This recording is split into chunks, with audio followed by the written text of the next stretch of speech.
Hello दोस्तों, जीव विज्ञान की इस वीडियो में आपका स्वागत है। आज हम जनन स्वास्थ्य का आखिरी अंश पढ़ेंगे।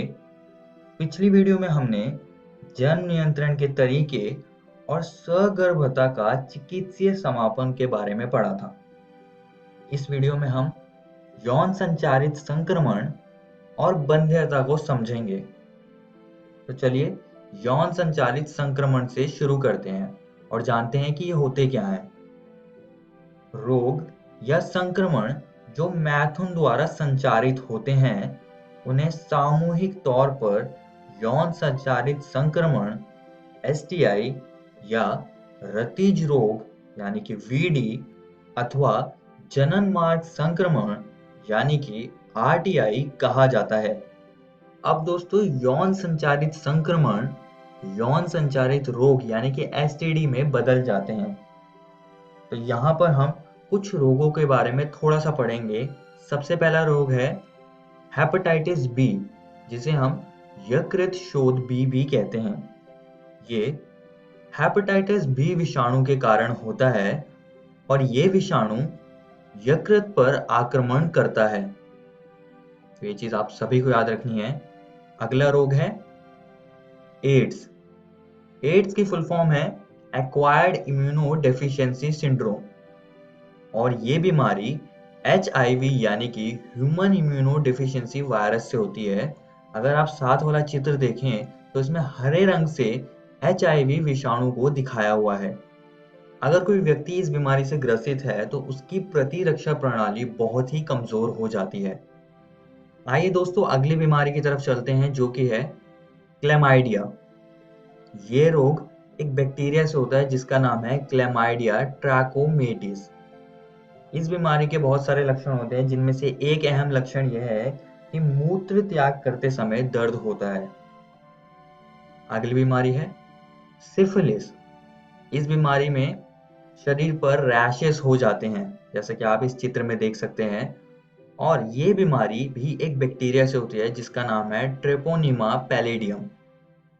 अब दोस्तों इनमें से कुछ एसटीडी जैसे कि एड्स, हेपेटाइटिस बी उपचार योग्य नहीं है। तो सबसे सही यही होगा कि इनकी हम रोकथाम को जान लें ताकि इन बीमारियों को होने से पहले ही हम इन्हें रोक सकें। तो इनके रोकथाम को हम समझेंगे यहाँ पर। एसटीडी के आसान रोकथाम है किसी अनजान व्यक्ति या बहुत से व्यक्तियों के साथ यौन संबंध ना रखें, मैथुन के समय सदैव कॉन्डम का इस्तेमाल करने की कोशिश करें, यदि कोई आशंका है तो तुरंत ही प्रारंभिक जांच के लिए किसी योग्य डॉक्टर से मिलें और रोग का पता चले तो पूरा इलाज कराएं। आइए दोस्तों अब आगे बढ़ते हैं और बंध्यता यानी कि इनफर्टिलिटी को समझते हैं। नियमित असुरक्षित यौन संबंध के 1-2 साल बाद भी गर्भ धारण करने में विफलता इनफर्टिलिटी कहलाती है। तो आपको इसकी परिभाषा जरूर याद रखनी है।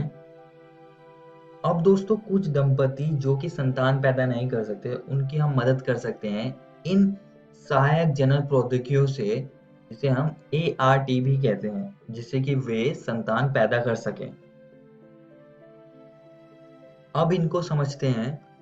सहायक जनन प्रौद्योगिकियां मुख्य रूप से बंध्यता को दूर करने के लिए उपयोग की जाने वाली चिकित्सा प्रक्रियाएं हैं। इसमें कुछ प्रक्रियाएं शामिल हैं जैसे कि IVF यानी कि in vitro fertilisation, zygote intrafallopian transfer यानी कि ZIFT,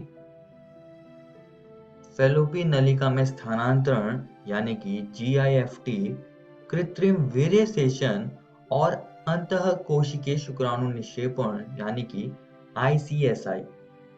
अब हम इन प्रक्रियाओं को एक एक करके समझेंगे। सबसे पहले IVF यानी कि इन विट्रो फर्टिलाइजेशन को समझते हैं। अब दोस्तों इस तकनीक में प्रयोगशाला के अंदर एक स्वस्थ शुक्राणु और अंडाणु का निषेचन करवाया जाता है। फिर कुछ प्रक्रियाओं के बाद उसको गर्भाशय में उसका अंकुरोपण किया जाता है। तो IVF में कुछ स्टेप्स होते हैं, कुछ चरण होते हैं। तो जो सबसे पहला चरण है वो है फॉलिकल एस्पिरेशन। अब इस चरण में अंडाशय से अंडाणु को लिया जाता है और ये काम अल्ट्रासाउंड प्रोब की मदद से किया जाता है। तो ये चीज़ आप सभी को याद रखनी है। अंडाणु को लेने के बाद उसका निषेचन कराया जाता है, जो कि प्रयोगशाला में होता है एक डिश के अंदर, जिसमें कि शुक्राणुओं को छोड़ दिया जाता है और निषेचन हो जाता है कुछ इस प्रकार से।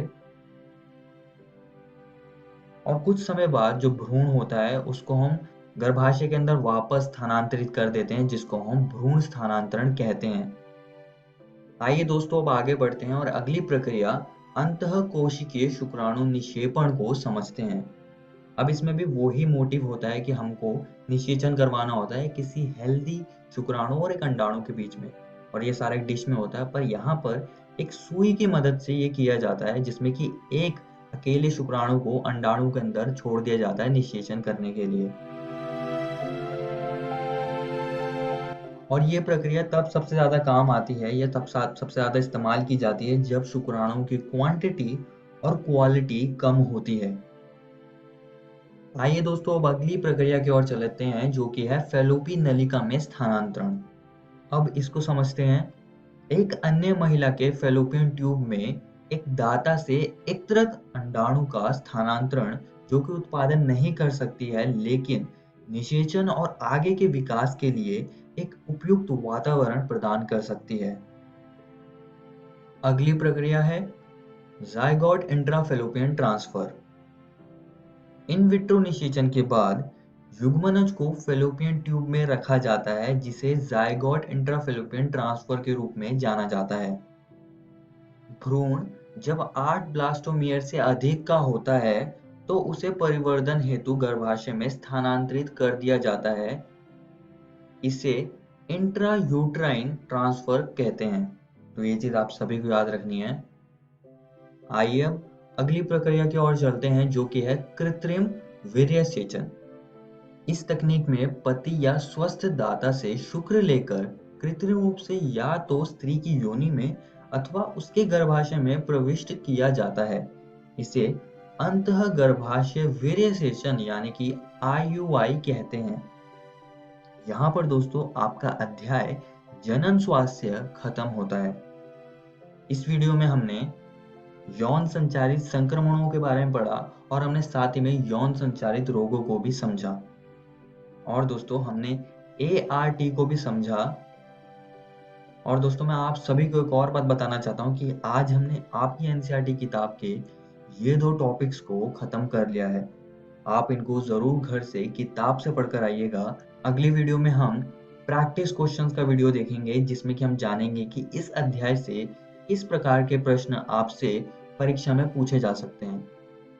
धन्यवाद।